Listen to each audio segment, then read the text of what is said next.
Ախալցխայի տարածաշրջանի Ծուղրուտ, Ծիրա եւ Միքել Ծմինդա գյուղերը միասին շուրջ 1800 բնակիչ ունեն։ Հիմնականում հող են մշակում, անասնապահությամբ զբաղվում։ Տեղացիներն ասում են, որ այստեղ գյուղատնտեսության համար լավ պայմաններ կան ու լավ աշխատելու դեպքում հողը կկերակրի գյուղացուն, բայց ջուր չլինելու պատճառով բերք չեն ստանում։ Ջուր չունենք առաջին օր ջրենք, եթե անցրև չկա, աստծու հույսին ենք, հազիվ ենք ծայրին հասցնում։ Այս գյուղերից արտագաղթը ժամանակավոր բնույթ է կրում եւ շատ ցածր տոկոս է կազմում, վստահեցնում է գյուղապետը, եւ դրա համար շատ յուրօրինակ պատճառ է բերում։ Դա մեր այսօրվա ավետարանի շնորհքն է, որ նրա շուրջը հավաքված, նրան կարճած, մեր ժողովուրդը հավատքին նկարչած միաժամանակ իր գոյությունը պաշտպանում է, իր ընտանիքը պահում է։ Ավետարանը, որ հիշատակում է համայնքի ղեկավարը, իրենց նախնիներն են բերել Արևմտյան Հայաստանի Իլիջա գյուղից։ 974 թվականի այս ավետարանը միջնադարյան արվեստի արժեքավոր մագաղաթյա ձեռագիր է, հայտնի Ծուղրութի ավետարան անունով։ Գյուղացիները սրբորեն ու ակնածանքով են պահում հայրերի այս ժառանգությունը, որ իրենց ապավենն ու փրկիչն է։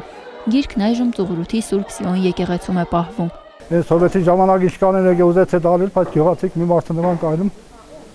Ինել էսպես էլի, ոչ մի գին չեք տալիս։ Կարապետ Պապը պատմում է, որ իրենց գյուղը սկզբում եկեղեցի չի ունեցել, միայն մի փոքրիկ կիսաքանդ մատուռ է եղել, որը Իլիջայից գաղթած պապեր են օրոքել ու իրենց համար աղոթատուն են դարձրել։ 1881 թվականին գյուղացիները միջոցներ են հայթայթել ու կառուցել Սուրբ Սիոն եկեղեցին։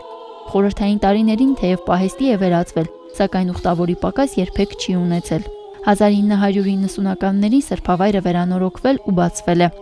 Իսկ անցյալ տարի էլ գյուղացիներից մեկի ջանքերով աղոթատան պատերի ճեղքերն են փակվել։ Մեր բաբերուն ամեն օր գործնենք, որ իրենք գաղթել են, եկեղեցին կառուցել են, որ իրենց երեխաները, թոռները հաջախենք եկեղեցի։ Հայ քրիստոնյան առանց եկեղեցու կյանք չունի, աղջիկ ջան։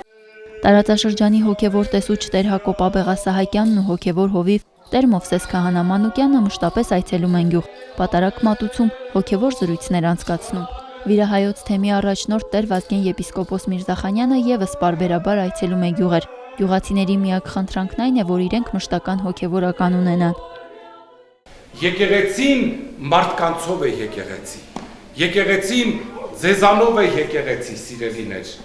Ապրելով Աստծուն բնակեցնենք մեր մեջ եւ դառնանք այս տարածաշրջանի լավագույն ժողովուրդը։